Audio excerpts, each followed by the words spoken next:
বন্ধুগণ, আমি ডক্টর মলয় দাস। আজকে আপনাদের সামনে আরেকটা পেশেন্ট পেয়েছি, যার কিন্তু ডান দিকে প্রক্সিমাল ফিবুলাতে অস্টিওমাইলাইটিস হয়ে গেছে। হ্যাঁ বাবা, তোর এখানে কি হয়েছিল বলতো? পায়ের এখানে খেলতে খেলতে বেরিয়ে দিয়ে ফেটে গেছিল। ফেটে গেছিল? কিসে লেগেছিল? এরপর লরিতে।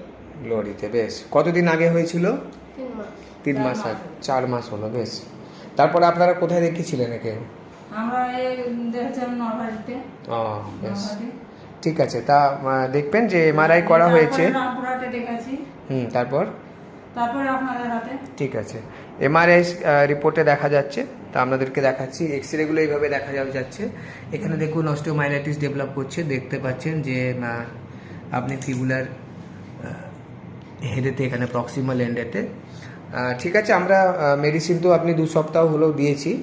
আমরা 6-7 মাস ওকে চেষ্টা করব মেডিসিন দিয়ে, তারপর আবার ছবি করে তারপর দেখব কি হয়েছে না হয়েছে। ঠিক আছে।